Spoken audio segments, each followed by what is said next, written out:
RTV Audio. Descarga la nueva app y disfruta de los programas de RNE y nuestros podcasts originales.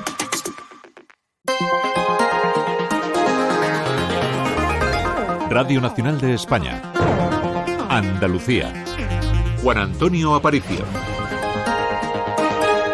Seguimos en la sintonía de Radio Nacional de España en esta crónica de Andalucía, donde estamos conmemorando el Día Internacional de la Mujer durante toda esta semana, una jornada que, como saben, se conmemora este viernes 8 de marzo. Hoy, en nuestra segunda entrevista dedicada a esta fecha, queremos centrarnos en los mensajes que se pueden ver actualmente en redes sociales y medios de comunicación, también en la calle, donde, según muchos expertos, proliferan los discursos negacionistas de las violencias machistas. Por eso vamos a saludar ya, en primer lugar, a Lucía Caro, doctora y profesora de Publicidad y Relaciones Públicas en la Universidad de Cádiz, secretaria también en la UCA del programa de doctorado interuniversitario de comunicación. Señora Caro, muy buenas tardes.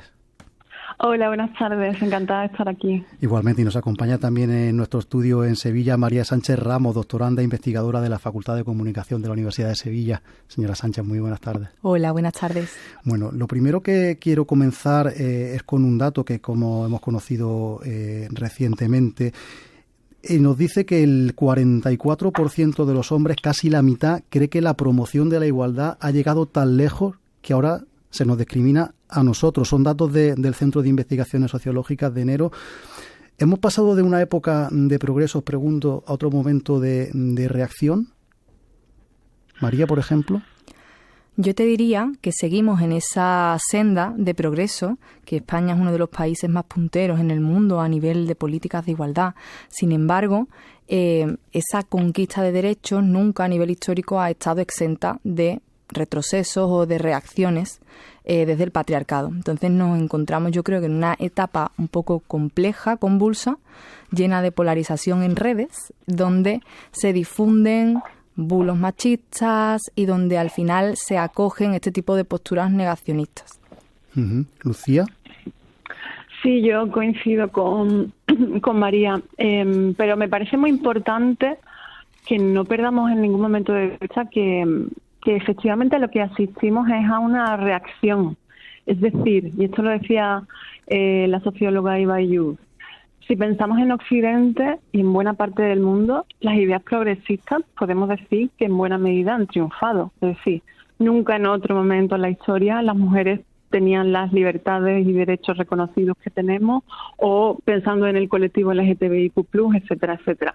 Entonces lo que estamos asistiendo es a una reacción furiosa, muy bien orquestada además desde las plataformas de medios digitales, que al fin y al cabo son plataformas tecnocomerciales que cada vez ofrecen más posibilidades y más ventajas a la hora de lanzar sus mensajes y tener visibilidad a lobbies, partidos, organizaciones que tienen una estructura fuerte y muchos recursos económicos, y obviamente pues si pensamos en la ultraderecha pues encontramos todos esos elementos. Entonces, bueno, me gusta pensarlo desde esa perspectiva, desde la idea de, en realidad hay una reacción furibunda, pero porque ha habido un avance muy real, que por supuesto no es pleno en absoluto, pero que a lo que estamos asistiendo es a esa reacción. Y dentro de esa reacción también, si lo vemos desde la perspectiva del discurso, pues claro, para mucha gente joven, sobre todo chicos, lo rebelde hoy es no ser feminista, porque claro, nunca en otro momento de la historia podían tener a padres o a todos los equipos de sus profesores e institutos mensajes diciendo que hay que abogar por el feminismo. Entonces, de algún modo están consiguiendo, de algún modo no, de una manera orquestada, estos lobbies y estos partidos están consiguiendo que ser machistas, ser reaccionarios sea cool. Por seguir con esos jóvenes, Lucía, ¿cómo está llegando a ellos? ¿Cómo le está llegando el discurso feminista y también el antifeminista? Bueno, el feminista está llegando desde muchas vías y además también creo que cuando algo es muy llamativo, cuando hay algo que vemos y no podemos comprender de dónde viene, también tendemos a sobredimensionarlo probablemente. Con esto no niego que obviamente sí que hay un crecimiento de las ideas reaccionarias, machistas, violentas hacia la mujer y este discurso absurdo de victimización del hombre, ¿no? Sin duda esto es real y está sucediendo. Pero pero quizá no está pero quizá las preguntas, volviendo al estudio que mencionabais al principio, quizá también esas preguntas no sé bien por qué se formularon así. Cuando formulamos una pregunta estamos buscando un resultado. Entonces, yo tengo mis reparos sobre cómo estamos interpretando ese estudio. Creo que también había datos positivos en ese estudio que hablaban de una conciencia feminista muy generalizada entre mujeres, pero también entre hombres jóvenes.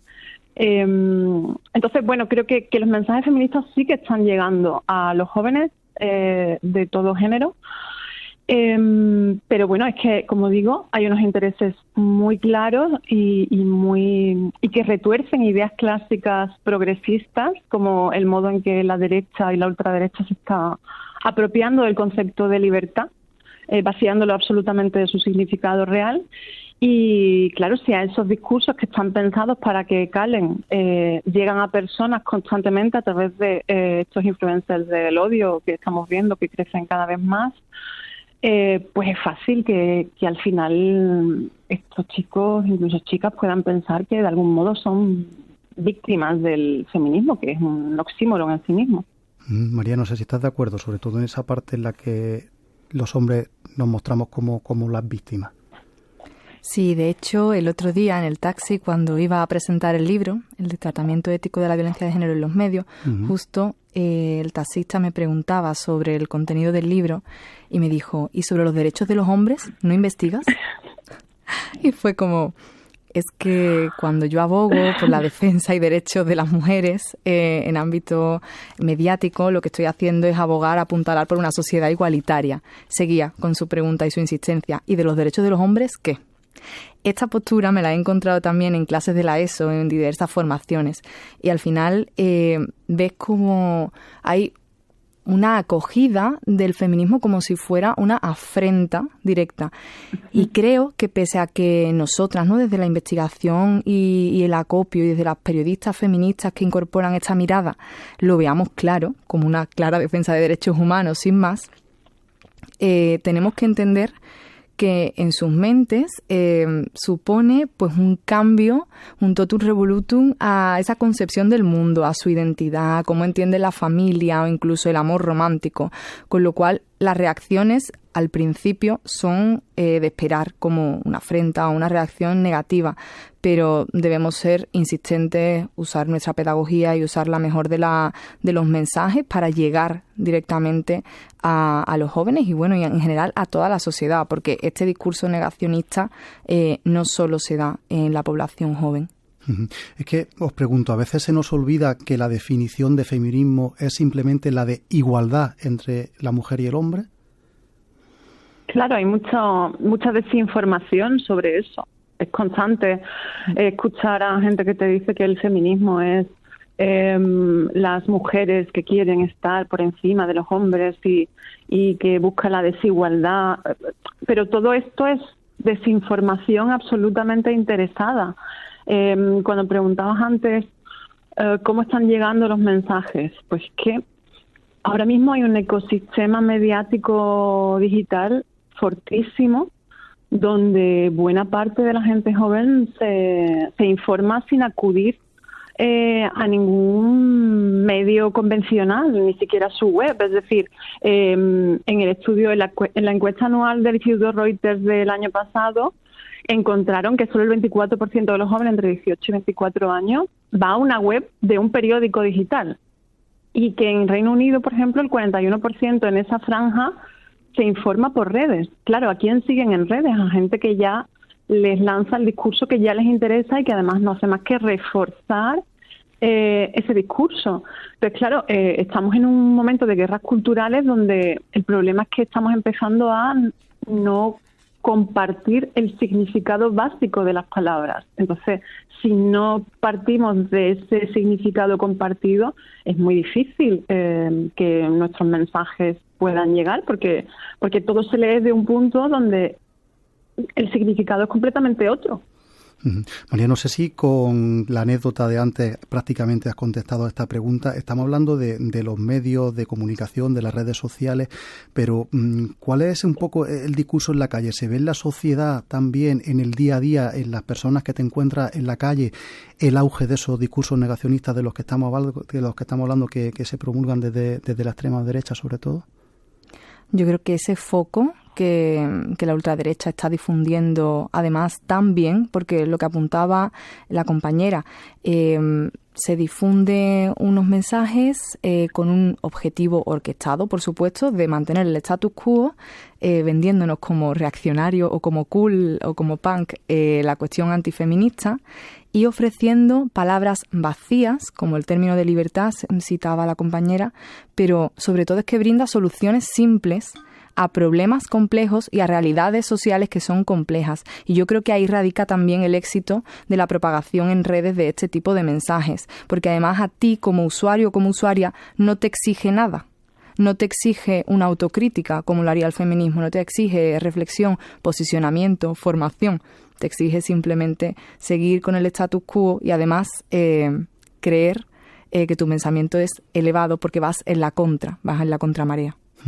Otro estudio, en este caso de la Fundación ANAR, nos dice que hay un 87% más de denuncias por violencia de género entre menores que hace 4 años. Lucía, por ejemplo, comenzamos contigo. ¿Hay más casos o más conciencia? Pues yo quiero pensar que es lo segundo, pero es cierto que esas ideas están calando en una parte pequeña, pero suficientemente grande entre chicos muy jóvenes y entre chicas también, que pueden entender que, por ejemplo, que su pareja les mire los mensajes en el móvil es una demostración de amor de él hacia ella, ¿no? Es decir, tenemos un problema gravísimo con el amor romántico desde siempre, pero seguimos sin llegar a resolverlo y hay muchísimos comportamientos tóxicos que se siguen produciendo. Pero yo quiero pensar que sí, que tiene que ver con que estamos aprendiendo, y no solo chicas jóvenes, también lo hemos visto hace poco con el caso Bermud que ha desarrollado los investigadores del país, cómo estamos cambiando nuestra percepción sobre qué significa violencia sexual y todas las formas en las que podemos vivirlo, porque a priori nadie quiere sentirse víctima, así que reconocerse como víctima es un proceso de aprendizaje en el que creo que los medios de comunicación y las ficciones televisivas también están ayudando muchísimo a concienciar a gente joven y no tan joven sobre que hay cosas que hemos venido soportando que son violencia y quizá antes pues no las teníamos identificadas como tales. María. A este respecto, sobre lo de reconocerse como víctima, me gustaría comentar el documental de No estás sola, que se publicó el 1 de marzo en Netflix, de Almudena Carracedo y Robert Beher. En el documental aparece el testimonio de la chica que fue agredida también por la manada en Pozo Blanco, y decía: yo tengo muchos tatuajes y me los tapé todos. Y esto te hace idea de cómo cuando nos hemos enfrentado a enunciar que hemos sido víctimas de violencia, muchas veces las víctimas han sentido que ellas eran las que iban a estar sobre la palestra, su ropa, su mirada, sus comportamientos, su manera de habitar el mundo. Entonces yo creo que también es importante que los medios y la ficción tomemos conciencia de que reconocerse como víctima es un proceso tardío. En España la media de denuncia es de 8 años y 8 meses, pero ya no solo es tardío, sino es que tenemos que reconceptualizar el término de víctima o el imaginario social asociado a las víctimas. Una víctima no ha de ser una persona bondadosa, perfecta, comedida y con las piernas cruzadas, y tampoco una víctima siempre está asociada a un tipo de temperamento, de comportamiento comedido, limitado, sino pueden ser mujeres con el poderío de María Jiménez, enunciando en un Se acabó, que han sido víctimas de violencia de género y aún así se erigen como supervivientes y nos dan un nuevo relato, nos dan fuerza y nos dan capacidad de agencia, porque a nadie le gusta verse reducida al escueto vocablo de la palabra víctima, donde parece que no tienes posibilidades reales de seguir con tu vida. Por hablar del caso concreto de una red social, quiero ahora parafrasear las palabras de Arturo Béjar. En Instagram está el mayor acoso sexual de la historia de la humanidad. Arturo Béjar es un ingeniero español de Meta, la matriz de Facebook, de esta red social, que incluso testificó en la Comisión del Senado de Estados Unidos en la investigación contra la empresa. Béjar denunciaba que esta escandalosa cifra y que Instagram la propia empresa no quería implementar un sencillo botón en el que las mujeres pudieran denunciar el acoso sexual en los mensajes directos. ¿No interesa a las grandes tecnológicas esto? ¿Está el acoso sexual en las redes sociales? ¿Están a la orden del día? Bueno, yo creo que a las tecnológicas han dejado muy claro que no les interesa nada que vaya en contra del negocio. Todo lo que sea evitar interacciones, expulsar a usuarios, todo lo que sea evitar atención y uso va en contra de su negocio. Y es evidente, y se evidencian muchísimas cosas, es decir, el acoso normalizado a las activistas feministas en Twitter, por ejemplo, que está haciendo que muchísimas mujeres se hayan ido, incluso políticas, porque era absolutamente irrespirable hacer comunicación allí, pues habla de que no es real que haya una autorregulación por parte de estas plataformas, no es real que les preocupe defender y proteger que las mujeres puedan usar la plataforma con normalidad sin ser acosadas. Y creo que lo que queda es que sean organismos supranacionales los que fijen algún tipo de obligación, porque desde luego no va a partir de estas plataformas, y esto es un problema grave no solo para las mujeres, sino en general para la democracia, porque este tipo de acoso no se da solamente obviamente hacia las mujeres feministas, sino hacia todo tipo de activismos, vengan de donde vengan. Pues claro, si yo me tengo que ir de Twitter, estoy perdiendo un altavoz muy importante para afectar a la opinión pública, porque la opinión pública hoy día, ya hay muchos estudios que demuestran que el impacto que tienen las plataformas de medios sociales es mucho mayor que el impacto que tienen los medios tradicionales. Entonces, si no nos protegen, estamos perdiendo la posibilidad de intervenir socialmente.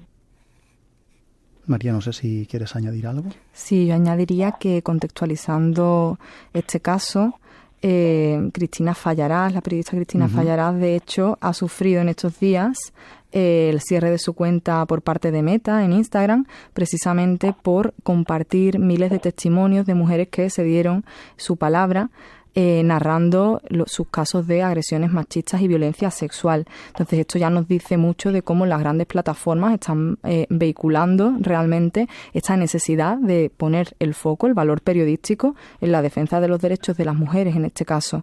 Y además cómo vemos día sí, día también en redes sociales la creación de bots que, por ejemplo, roban imágenes de chicas y de mujeres con fines de explotación sexual. A mí misma me ha ocurrido. Entonces la cuestión es que tanto Meta, como apuntaba Lucía, o un organismo supranacional tiene que regular esto, porque esas políticas de la comunidad han de tener perspectiva de género.